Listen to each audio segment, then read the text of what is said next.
India ৭১-এর পরে থেকেই আমাদের উপরে বিভিন্ন রকমভাবে তারা খবরদারি করার চেষ্টা করতেছে। শেখ হাসিনা ১৯৮১ সালে ভারত থেকে বাংলাদেশে এসেছিল। তারা যদি দাদাগিরি করতে চায় তাহলে আমরা অবশ্যই বাংলাদেশের জনগণ তাদেরকে গুড বাই জানাবো। ৫ই আগস্টের যে গণঅভ্যুত্থানের মধ্যে দিয়ে যে একটা পট পরিবর্তন হয়েছে,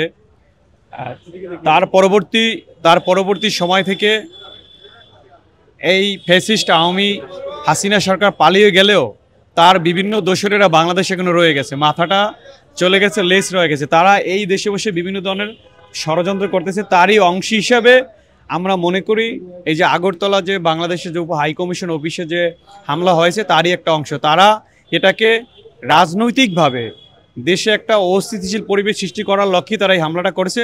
তারা চেয়েছিল দেশে একটা সাম্প্রতিক একটা দাঙ্গা বাজানোর জন্য।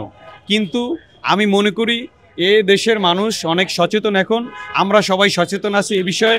বিশেষ করে বিএনপির তৃণমূল পর্যায়ে আমাদের ভারপ্রাপ্ত চেয়ারম্যান জনাব তারেক রহমান তৃণমূল বিএনপিকে নির্দেশনা দিয়েছে, কেন্দ্রীয় বিএনপিকে নির্দেশনা দিয়েছে আমরা যেন এ বিষয়ে সজাগ থাকি, দেশে কোনো ধরনের কোনো যেন অরাজকতা এবং অস্থিতিশীল পরিবেশ সৃষ্টি না হয়।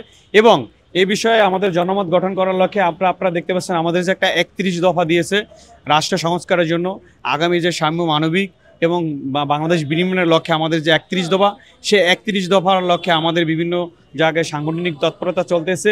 বিগত দিনে দেখছি আমরা এই আনসার লীগ হয়ে এসেছে, অটোরিকশা লীগ হয়ে এসেছে, বিভিন্ন ধরনের তারা পায়তারা করতেছে এই সরকারকে, মানে এই বর্তমান যে অন্তর্বর্তীকালীন সরকার আছে এই সরকারকে তারা বিভিন্ন ধরনের ডিস্টার্ব করতেছে এবং আমরা সেটা প্রতিহত করার জন্য আমরা সদা প্রস্তুত আছি।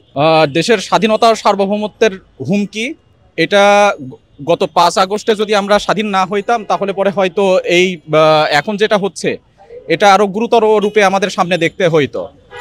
আমাদের ৫ আগস্টে ঘটার পরে আমরা যেই ব্যাপারগুলো ফেস করতেছি, ইনশাল্লাহ এইগুলো আমরা কাটাই উঠতে পারবো।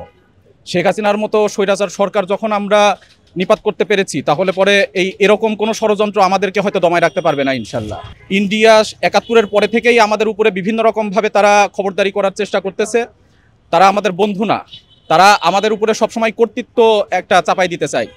আমরা যদি আশেপাশের দেশগুলা দেখি, মালদ্বীপ, নেপালের মতো ছোট ছোট দেশগুলাও ইন্ডিয়ার অ্যাগ্রেশন মেনে নিতে চায় না, মেনে নিতে পারে না। কিন্তু আমরা একটা ১৮ কোটি জনসংখ্যার একটা দেশ হওয়ার পরেও আমাদের কিসের ভয় ছিল যে আমরা ইন্ডিয়ার অ্যাগ্রেশন থেকে আমরা বেরোতে পারিনি সেই সময়। তা এখন আমাদের সময় এসেছে ইন্ডিয়ার অ্যাগ্রেশন থেকে বেরোনোর, ইনশাল্লাহ আমরা এটা ওভারকাম করতে পারবো।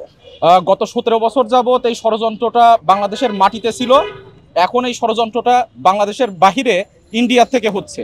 শেখ হাসিনা যতদিন এই বাংলাদেশের মাটিতে ছিল ততদিন পর্যন্ত বাংলাদেশের মাটিতে থেকে এই ষড়যন্ত্র করেছে, এখনও ইন্ডিয়াতে বসে এই ষড়যন্ত্রগুলো করতেছে।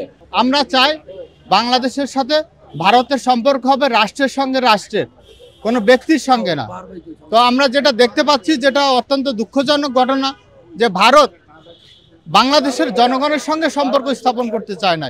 তারা সম্পর্ক স্থাপন করেছে আওয়ামী লীগ এবং শেখ হাসিনার সঙ্গে।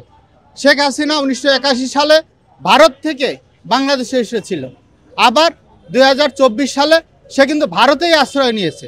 তো তারা শুধুমাত্র তাদের সমস্ত ডিমগুলো হাসিনার ঝুড়িতে রেখেছিল, যার কারণে হাসিনার এই পলায়নে, হাসিনার এই ফ্যাসিস্ট শাসনে তারা মনে করতেছে, হাসিনা পালিয়ে যাওয়াতে তারা মনে করতেছে যে হাসিনার মাধ্যমে বাংলাদেশের উপর যে তারা নিয়ন্ত্রণ প্রতিষ্ঠা করেছিল, যে করিডোর, আপনার ট্রানজিট, বিভিন্ন যে সুযোগ সুবিধাগুলো তারা নিচ্ছিল, তারা মনে করতেছে যে এটা হয়তো তাদের হাতছাড়া হয়ে যাবে।